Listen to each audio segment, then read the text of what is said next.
right, greetings everyone. You again. First week 26, Council of the Yeah. WA. It's been a minute since we did one of these. hmm And yeah, it's good to be back. Um, Coming with some fresh perspectives, new experiences. As always, a lot of questions. I think we try and have more questions than answers on these things and Totally. explore where they go.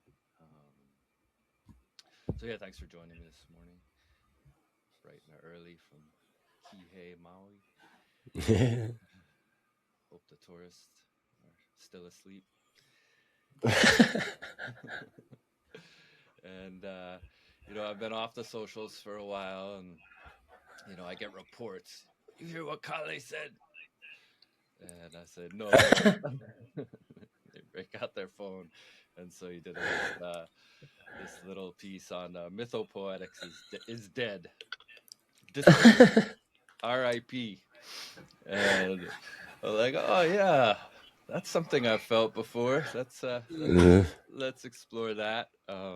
hmm See if we can make some good compost out of what maybe seems to be rotting a little bit, um, mm and needing to revolt, revolute, so hmm new revelations can come. So maybe share with the people a little bit what was on your mind if that day, what's been on your heart with this. You've been deep now. What was it, 5 6 years now in this so-called this men's work, which is really rooted in these what mythopoetics has kind of been reduced down to: king, lover, warrior, magician.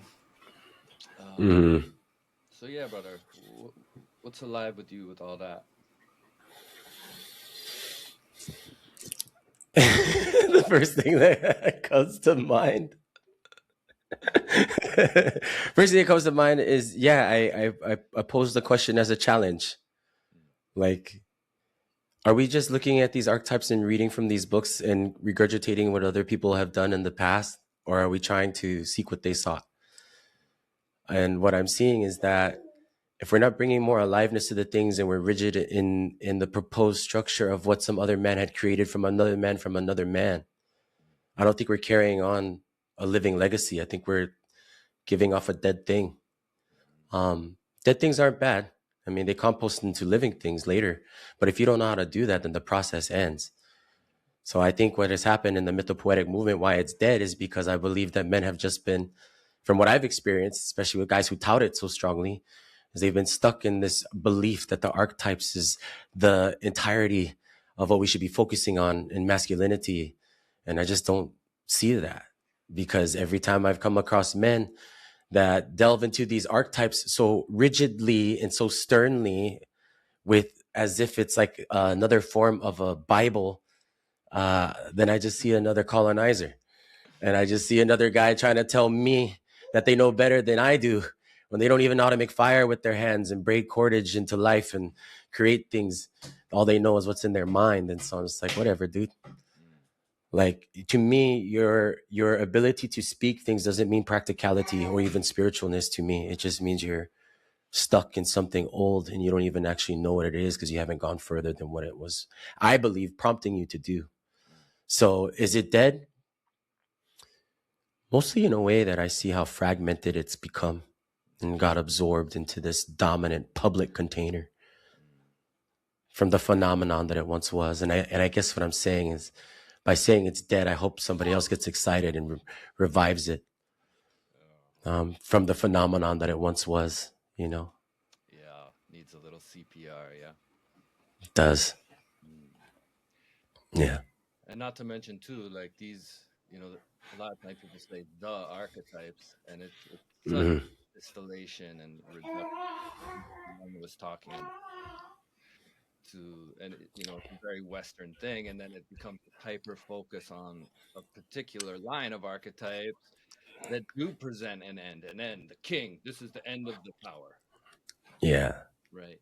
And then it disseminates down, and everybody else needs to take orders from him, right? Yeah. There's in public continuously cause problems, Yeah. Yeah. misappropriations of power, and also just, in the men's work, I think there's this, with the men that I've worked with, there's this need to know a finality of something. Like now I Yeah. have the bundle, the bundle of knowledge that's going to take me through, and everybody can. And there's a lot of slippery slopes along the way, particularly with these four archetypes that are presented as the archetypes. And so I was glad that my agents here brought me to the conversation by showing, telling me what you're speaking of on the socials, and um, I'm like, oh, this is a really good opportunity to look at things through the lens of the council of the third way. It's like, okay, Yeah. are we the killer of the thing, or are we the Hmm. observers of the process and then tend to the compost that can come, what's to come? And I've had a lot of thoughts, and I think this conversation will probably take a few to unfold. Um, but I think it is really important to understand that these are not the only archetypes that man is dealing with within themselves, you know, and that perhaps if left isolated, they become their own world of delusion, illusion, and really cosplay to a certain extent, because we can all put on that crown and pick up that spear and do a lot of shouting and hang our tongues out on photos and say we've Yeah. incorporated these things, and it's fun, and I enjoy it. yeah, we all have it. So it's like, well, what else? Because I know for myself, you know, coming into the public movement, I was really transitioning my life out of a time where those archetypes fed me. I had walked my king's path. I'd, like looked at all these things, and it's not that I perfected or completely integrated everyone, but it still left me hungry and embarrassed sometimes, honestly. But it was important. But where I was being told there was an end, I just saw a cliff that I wanted to jump off of. You know, Yeah. borrow some eagle wings and see what we can Man. find. so Yeah, so exactly. so you've really helped to highlight some other key archetypes that are missing from Yeah. the modern mythopoetic movement, Yeah. right? Um, One being the trickster, um, Hmm. the My elder. favorite. Yeah, The there we elder. go. Another favorite. Another The favorite. Um, the life tender, which is maybe a new life term for tender. some. You know, Hmm. Anything else coming to mind at the moment? The griever. The The cultivator. griever. Yeah, the griever. Yeah, how can we forget him? Hmm. The one who stands at The the door. initiate. The initiate. Yeah, that's a tricky one, right? Especially in a Yeah. society without elders. Um, Hmm. and I want to get to those because I think we have to look at the four that are so popular: King, Lover, Warrior, Yeah. Magician, in relationship to those things. Um, Absolutely. and Definitely. what I kept coming to as well is like, okay, where do these? Oh, and the orphan. How can we leave out the orphan? And we might as well throw Yeah. in the set. We might as The well throw in the settler too. saddler there as well. Yeah. They're all good ones. Yeah, well, they're all here, right? Yes. And we need to acknowledge them and understand them in, I think, a new way, not to find Hmm. idols to worship, but lenses of experience to inform us as we perform our service. And hopefully, everyone's moving towards becoming a life tender. When I think about Yeah. these original four and the integration, I really see them, and maybe the modern men's movement to a certain degree is kind of stuck in adolescence. These are really important archetypes for adolescence, these four, to Yeah. understand, your sovereignty and your power and the responsibility of those things, to train like a warrior, to have the skills to become a protector, to be able to channel the fire of the ambition of youth um, into something useful, and the lover ever present and always dancing with the trickster too, Hmm. and the magician as well, the one who uses word and ritual to change minds, right? The Yeah. definition of magic, right? The ability to change the thinking of another. And what do they evolve into? Maybe this magician needs to become an educator, Yeah. right? Or a refined initiate ceremonialist would be also very welcome. But these four, it's like I really believe it's their relationship to innocence that Hmm. that allows the integration.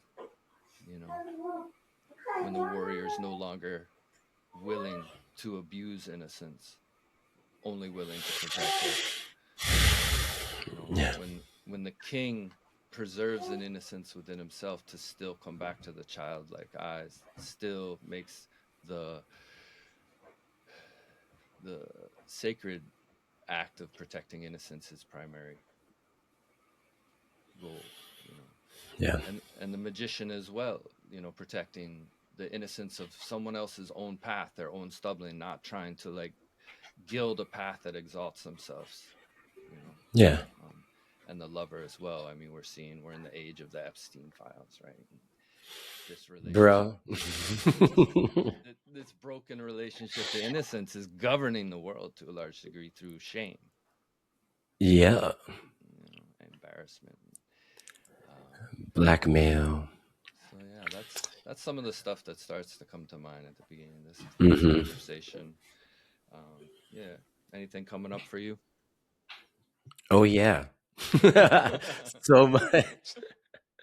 So I think so just like what you're saying, it's like the stages of adolescence, that I see in King Warrior Magician Lover that was popularized by Moore and Gillette, right? And so these men had learned Jungian psychology. They also were, a part of the mythopoetic movement that was popularized by Robert Bly. And I think that man died in like 2021. So it hasn't been that long since he's passed, you know? And so I just wonder why in the time that we're in that they haven't furthered the archetypes from what it was brought forward in the time that it was in a book. And so, yes, like when I look at adolescence, it's like, what does the warrior become? Exactly what you're saying, right? To protect, to be disciplined, to turn the energy that every adolescent young man, right? A young man has, that energy needs to be directed. It needs to be given training and also not now. Like it's important to have that warriorness, but for doing that for older men, then we're just cosplaying out there. We're just pretending because we were uninitiated. And so I feel like these things of archetypes that we're using in the men's workspace, I don't use them. I understand them because I study, but I don't use them because I don't see them as being purposeful in the time that we're in with men ranging from 22 to 70 or plus. Like, what am I going to do? Like, call you a king? No, I don't know you. You're not my dad. Like, I don't care. Like, I don't expect you to call me king either. But what I do expect is for you to cry about all the ways you haven't shown up in your life and be a griever. I do expect you to look at yourself as an initiate again because you're still learning on your path because you don't know what it means to actually go through some deep ceremony for days on end. You don't. You've never been punched in the face. So I don't know where the warrior is at actually. I mean, to me, I'm not saying it's necessary to embody that, but I think it's an important part, like the body, the embodiment of the finite nature of who you are as a human being. You are impermanent. And if you still have the mentality, of an adolescent at your 60s, we have a problem. It's a big problem. And when you want to talk about the Epstein files, that's a big problem. Got a bunch of men in power that have the mindset of young boys because they've been uninitiated and they are perverts. Okay, they are deranged in their way, and shame is being used. But also, like, if a man was grounded in that true warrior and king and all that stuff that they're talking about, this would never have happened, right? If those things were true and they were relevant to the times that we're in as adults, grown ass men with families of our own, that shit would have never happened if it worked so well. If it meant so much, truly, then that stuff would have been stopped because then the warrior would have shown up and been like, here's the boundaries. The lover would have said, my love is so strong, it needs boundaries. The magician would have shown up and be like, these things are permeable, but I'm allowing what's in and what's not allowed in because it's about understanding. And the king would have helped steward and govern all of it with power and direction. But that's not what happened, right? They all created their own shit and you can read about it. It's open, it's there. And it's just like, we need to do something different. Like we need to take care of our families and our kids and our communities in a real way and stop like letting these people tell us that they know us better by giving us archetypes. I don't care. Mhm. Like I'm looking at evidence and facts, dude. Right. Something that indigenous people have known for a long time, and that's the thing that drives me wild. I'm sorry, I'm going on a tangent, but I'm gonna take it there real quick That's and why pass it we back to invite you. you, brother. Because I feel like the questions that you offer and the insights like get me like on the path of these things. But when you look at indigenous people the world over, and I'm not just talking about the Americas, I'm talking about all over. When imperialism had come and taken them over, you don't think that their people were trafficked, huh? You don't think that they were enslaved, right? And experiencing all the things that you're now, like not you personally, but people are now being like, oh my God, the Epstein files, it's real. All these conspiracy, like no shit, dude. It's been happening to us for a long, long time. And I'm not over here trying to be a populist or some form of like classist or communist. It's none of that. I'm just straight up about being an indigenous person, right? It's not about the skin color. It's about how I move about in this world and what I value as a human being, which is natural law, land, air, and water, my people, my community, and those that respect the things that I love and respect too. So if you're now waking up to the very real fact that these people that are in authority telling you who to be and what you're supposed to be doing never considered you at all in their decision making, didn't give two shits about who you are to them and saw you as a source that they could use and extract from, right? And exploit and throw you away when they're done with you.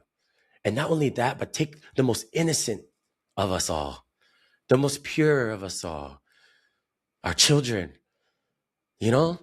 And I was just like, this is what has happened to us as indigenous people since forever. All of your ancestral bloodlines have faced this. You think those folk stories about monsters in the woods was some kind of fake? No, it was happening to people. So they created stories to tell their village and their communities that something out there is a monster and they're around us. And it's not a figment of our imagination. There's something out there. And look at the Epstein files. There is something out there. And normally, from what I've come to understand, is the very people that project and point fingers and blame others as being savages. Look who the real savage is. Savage behaviors, Uh, evidence. Yeah. Mhm. so that's how I see it, right? Like I see these things not just, archetypical in nature, but it's like look at the timelines from your folkways and your traditions and what your cultural memory is trying to express to you and explain for your very real reality in this present time. The past is not just something that had happened, it's living with us right now. And these things that I see that come up is just evidence of that, being a fact. So, Right. Great complexities, and I think we see the problem of what happens when something is reduced into a commodity of like a book and then made hmm over as a lens of viewing things that eliminates the story. It just hmm exalts what is possible and ignores what has been passed on through these lenses of power. That's really how I see an archetype, is how the impulses of power are interpreted and fractalized by that archetype of hmm of personality, even. you know and of course, you get to the end of your thing. I'm like, oh, he's throwing the door wide open on Moloch and Saruman. There's something happening. There's something yes, out dude. there, right? And those hmm those who come, from my mystery traditions, realize this age is the age to confront evil directly. And Yeah. so much of what we see with the New Age movement, the New Age, as I call it, refuses to look at these things. Right? It's like, hmm let's just look at the Golden Warrior, the Golden King. It's like, whoa, okay. There's definitely some problems with that. And you mentioned the word folkway, Yeah. indigenous lifeway, a folkway, and so it seems these things have been severed for different people throughout history, and we've talked a little bit about where does the settler heart come from, which is really the Roman Empire, and this first spreading of ultra violence on the folk people, the people of the heat, Mm-hmm. right? The heathen, the people of the heat. Um, and the further we get from these ancient folkways, the further we get from these indigenous understandings or indigenous eyes, ways of Yeah. peering at the world and working with the world, the more possibilities there is for the abuse of power through the king, the warrior, the lover, and magician. Yeah, bro. Right. And so we find ourselves here. And I think, this is why we've talked so many times. It's like, let's put the orphan on the throne. Yes. Because ultimately, that's what a king is, a lonely man Yeah. if he's consumed by his power. So he ends up an orphan, he ends up alone. Absolutely. Right. And so what Mm-hmm. happens when we live in that place where the grief comes, where the calling becomes a scream in the Mm-hmm. void, and we, with our longing and our grief, move towards something new, is can become a beginning of that composting, you know Mm-hmm. and to say I am a king, it's like, well, what kind? And you've told me so many times, well, and what do we do? Okay, now we've got 17 kings in the room. Who's Yeah. in charge? Nobody. Nobody. Oh, you murdered the jester, now we in trouble. Now we're all in trouble. Exactly. you know Because he was the guy that was filling us in on the good news. And who exactly. was who was in between? Yeah, that trickster needs to be there to hold up that goofy mirror, right? Yeah. And I've been using this term a lot lately, the inversion perversion.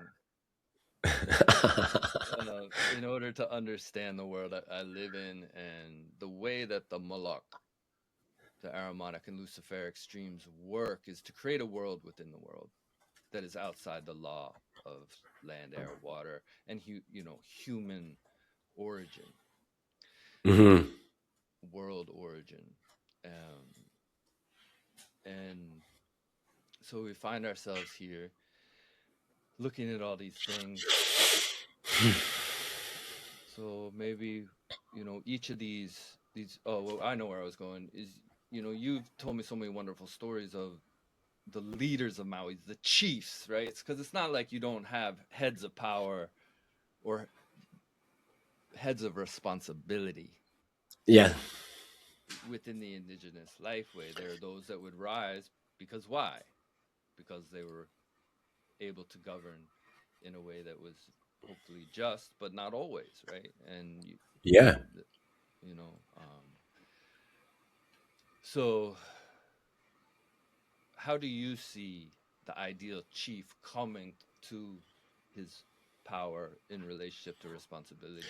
Do you have A god king walking upon the earth. Celestial praise. All the way. Yes, bro. No, yeah, but in all seriousness, I love that too.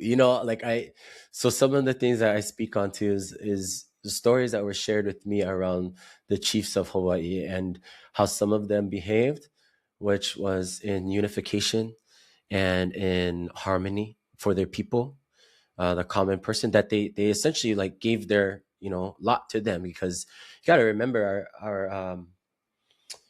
our tribal peoples in our ancestry, um, not only were they agrarians, but they were also those warriors too. They had to show up and fight when the time was needed of them. And I think with them there is a sovereignty and autonomy and this understanding that they weren't peasants or slaves to a system. They said, hey, there's one guy who actually makes the call, but amongst him are elders that show up to guide it, and each of them are masters in their own respects of the field of their expertise, right? They're masters. And then the decisions that ultimately get made is not because one guy rules over all. It's he has to listen to everybody. Like that's his lot in life, so that he's not the orphan. He's actually the most popular guy because he's listening to everybody. And so it's like, so then you have a bunch of warriors, if they don't like you because you're an asshole, they won't fight for you. They'll let you go out by yourself and die. That's how powerful it was for a people to have that common respect in their own abilities and capacity as men, alongside their women, but we're just talking about men right now, right? Like when men understand their power truly and don't need to describe it as some kind of archetypal thing, rather than steward this land, I steward my people, I have my brotherhood, and then we have this guy who's also our brother that has everybody else that he's talking to so that he can make the right decision for us. So when it's made, I know he has my best interest in mind and he has all my family best interests in mind. So we're going to go do that for us. However, right, if we don't have elderhood, we don't have our adolescence being initiated through rites of passage, then the adulthood goes astray. And that's what I see like in these stories is it's not that I'm romanticizing a past that was better. I'm just saying there's a part in our timeline when we actually were doing something for us. And we need to get back to that. So I don't want people to get confused. They're like, oh, I'm giving you new archetypes, the elder, the cultivator, the trickster, the life tender. No, I'm not. I'm telling you, expand your mind. Get out of the box and start to work the spiral and see how that feels. Because I think what you're pointing at too, right, is like there's a position here that we can get towards grown men with intergenerational responsibility, with memories of a youth far gone, yet missed because maybe there's regret there, or there's shame, or there's some ideas that never fully flourished, and there's still a dream. And now you're in this stage of your life. The wife is here, the kids are here, or everybody's grown up, and now they're out the house, and you're trying to figure things out for yourself. And it's like, oh, am I going to call on this energy of warrior, king, magician, and lover, right? No, fuck, no, you're not. You're going to look around, you're going to be like, who's with me? Where's my community? Can I be the man that's able to hold these conversations with others and to make a call in a direction where I believe we need to go? Because I have enough life experience. I've been in enough study. I've been able to find my challenges and my triumphs. I've been able to go to the peaks of highest heights and to the lowest lows of those valleys and then see the great expanse of the ocean. I don't think that needs any kind of descriptor from a book. I think that lives in the stories of who we are and who we're always meant to be as human beings. However, there needs to be people to awaken that memory again. And I believe that's what we're doing. Knocking on the door. Yeah. Mm-hmm. Yes. Yes. It's so much food to chew. That's why I love you. I love you too, I bro. always walk away with a full belly. It's like, okay, we're gonna take this and move it somewhere. And just like food, this power that comes through, there's a great menagerie of need. There's a great complexity, and the indigenous, lifeways show that it takes many, and it takes really a different relationship to time. I think about so much. There's kind of this derogatory thing that's often said, he's on Indian time. He's on island time. It's like, yeah, but you're the one who just paid $700 to have slow food, but you don't want to you don't want to have real relationship to time as things as they unfold, right? And so we butt up against the watch every time. Yeah. When it comes to how power is expressed, because I mean, in the inversion perversion, the relationship to time, it's quicker, faster, right? So Yeah. we're actually gonna build this AI, this God intelligence that's so much faster than us that we don't even need to think anymore.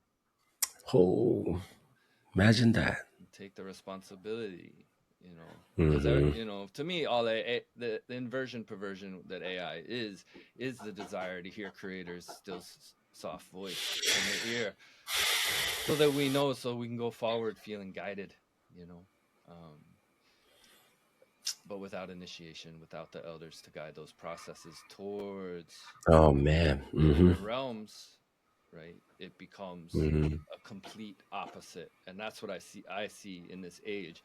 I was even thinking about in the Bible to say, oh, to enter the kingdoms thereof, you have to be like a child, you have to be like a Yeah. baby. So where's the king? Where's he at Right. right now?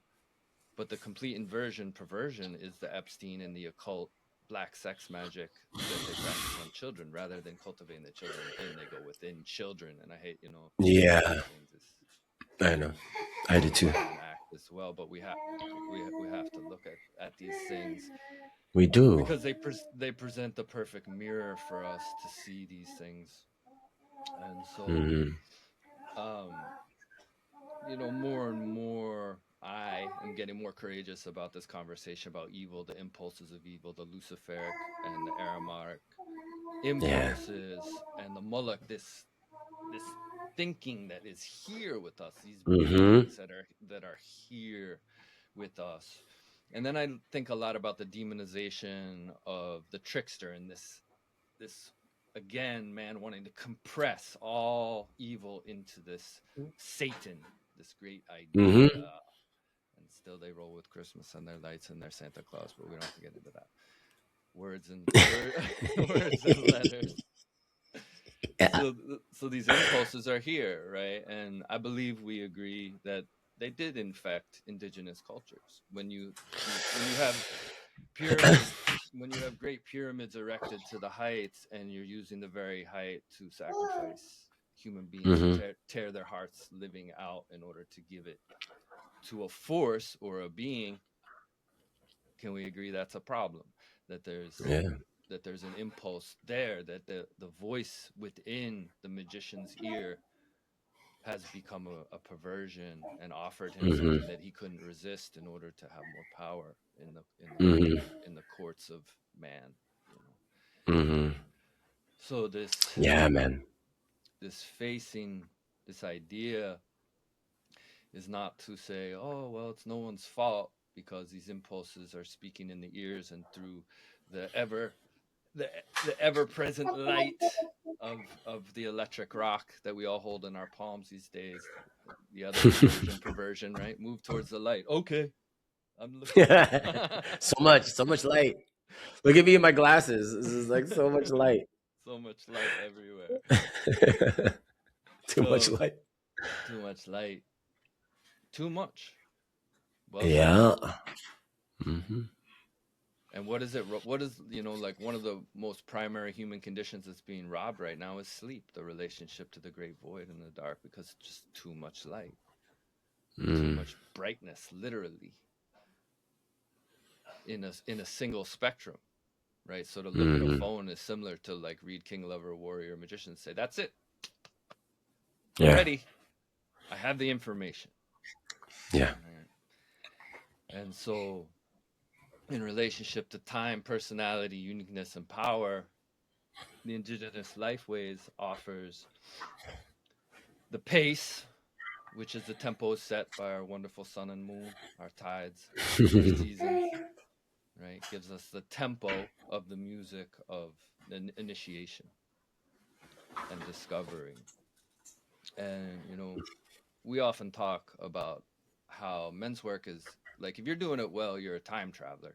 You're able to span the expanses of time, go back to that time, Yeah. grieve, celebrate, and then allow to die, right? We don't need to have Yeah. the trauma as our primary identity because we actually No. have brought the griever in. Hmm. We've allowed the orphan's hunger to be spoken of and felt deeply, Yeah. and we've taken the opportunity to allow the trickster to dance and bust up a so-called golden age, Yeah. right? But the trickster, I think we need to discern, like the difference between the trickster and the impulses of evil. Yeah. I think it's really important, Agreed. because I also see people say out there, like, oh, I'm just a trickster. It's like, oh, yeah, you're really good at fucking up every good thing in your life. Yeah, you just apparently you just don't like taking direction. That's good for you. So you're a trickster now. I'm a contrary. You're a contrarian. You're a And contrarian. you just don't listen. Right. And, I think that, the chief who kept good Hoka wisdom near him, Yeah. he wasn't allowing him, the clown, the sacred clown, to always make the decisions, but he was No. allowing it into his counsel. Exactly. Right. Exactly. Yeah. I think there's a piece I can pick up on here too, which I've super grateful for like listening to you around is an understanding of the trickster a little bit more deeply is it's the intelligence of disruption. Okay. That's what a trickster is. It's the intelligence of disruption. Of like looking at something is like, why is this normalized? How did we make our traumas our story, then become our identity? And now we could are friends with other people because they can relate to that. And now our whole identity is around the thing that happened to us that is so bad. Okay, trickster time. Where's the intelligence of the disruption of that thing, of that pattern? Not so that you become some kind of like uh, fake, you know, like person, right? Because of it. It's like, no, that shit's real. Like, I'm not asking you, you know, it's like fake it to make it, you know, achieve to believe kind of thing. It's like the trickster says, hey, in this way that you've come across yourself with others, can you reveal some parts of it that can collapse from the ego, collapse from, or reveal even the hypocrisy of certain things? Can you see the shadow of a good man also having his own tendencies of the flesh and the difficulties that he has with his own life?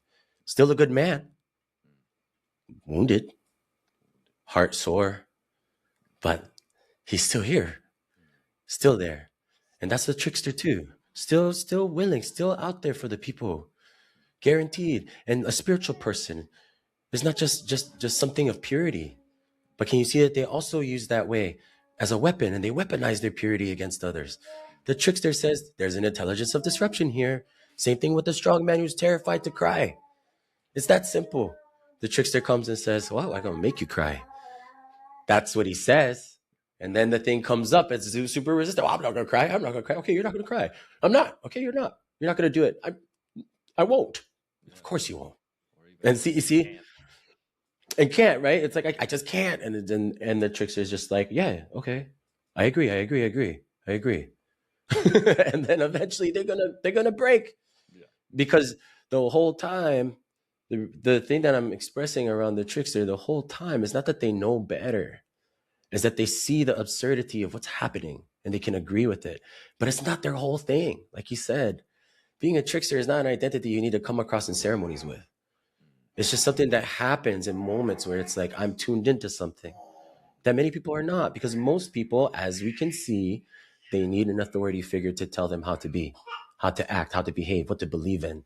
Why do you think the mega churches are so popular still? Even though everybody knows it's a money scam, why do you think we keep voting left and right? When everybody knows it's never been about left and right, they still do it because the majority of people don't have the capacity to train themselves in the intelligence of disruption of what a trickster provides. And they're not just clowns. They're not over here making pranks and sexual jokes in inappropriate times. Hey. Okay. It happens, but that's not the entirety of them, because that's one kind of outfit that they adorn, right? Those pieces to break the spells.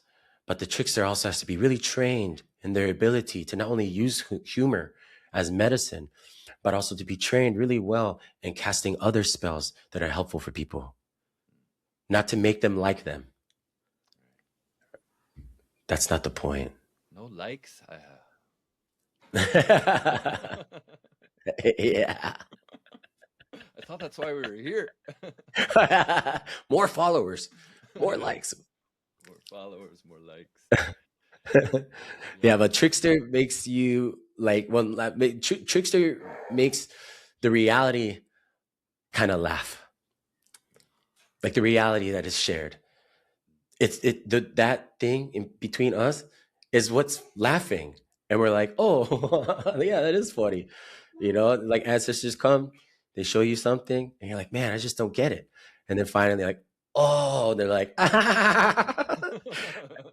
and it becomes humorous because there's a shared reality happening, and that's what I believe the trickster does. And the only reason why I can talk about it this way is because I've learned from people like that. You know, got to see their humanness alongside of that ego, but still very powerful medicine. You know. Very. Mm-hmm. Intelligence of disruption. Mm-hmm. That sounds better than Civil War, I can tell you that much. Oh my gosh. Yeah. Because is that is the Civil War ultimately the inversion perversion of the trickster? You know? That which has not been given audience has come back, and the chicken come home to roost. Um, and I like how you touched too on, because I've seen the best tricksters I know can turn on a dime from the most levity to the most gravity. Yeah.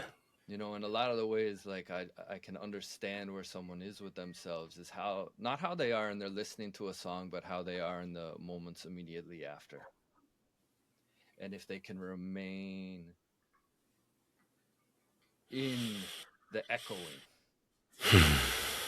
and the quiet that can come after. Do they have to say something, make some little thing, have to say something right before the door is going to open on the lodge? We know you've been in here for 4 rounds. It's very, very hot, but are you able to find that gravity because the levity has been well articulated and accepted? And, Hmm. and what great guidance can now come out of that? Yeah.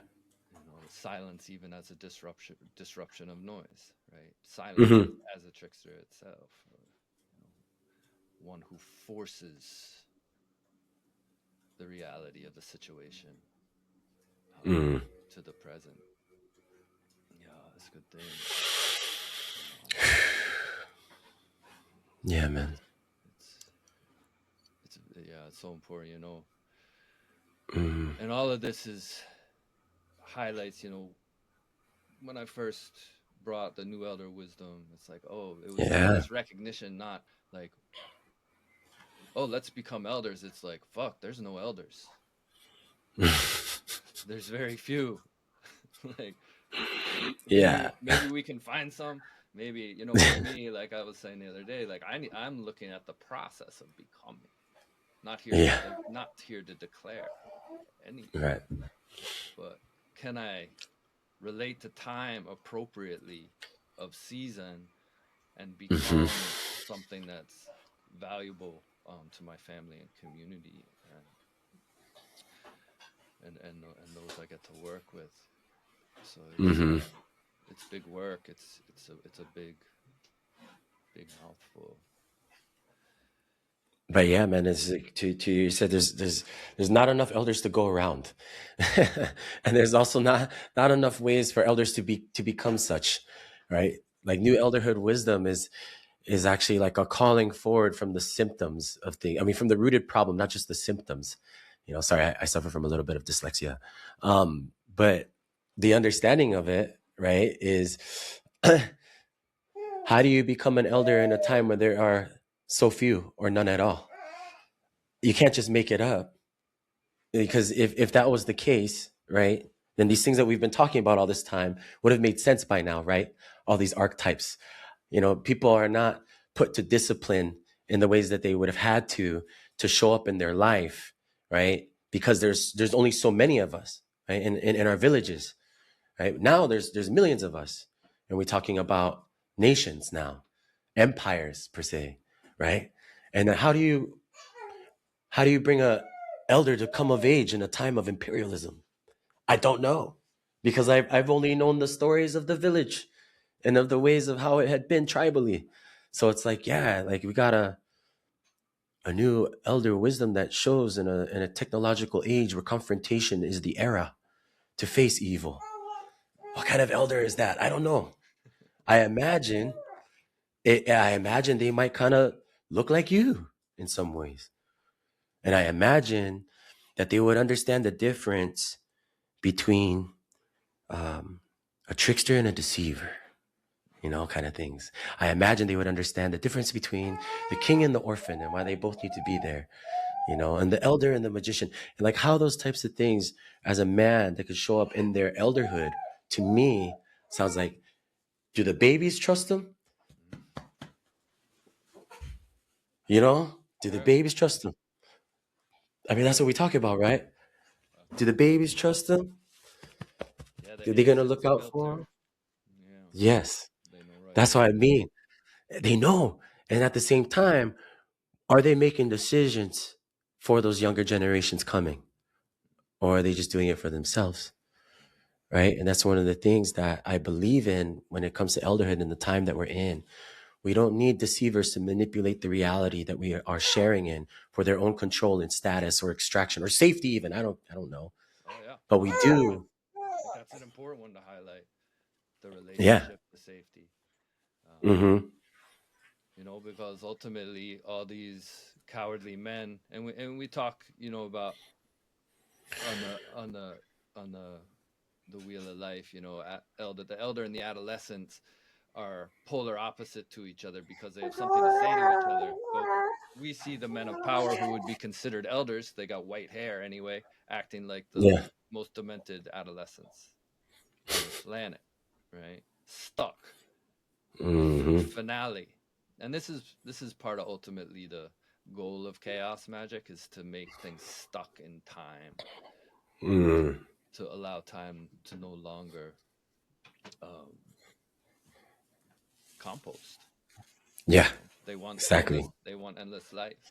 Um, we're coming up on an hour here, and you've Yeah. your baby has been so good, and we Yeah.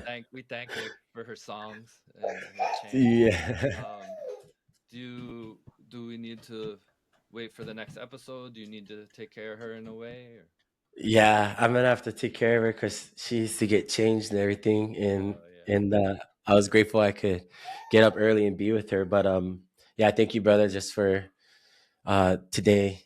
It's amazing to have this conversation because it's a lot of things that's been kind of weighing on my heart, and being with my baby, at the same time, it's like, oh man, I just like, ugh, I get so sad.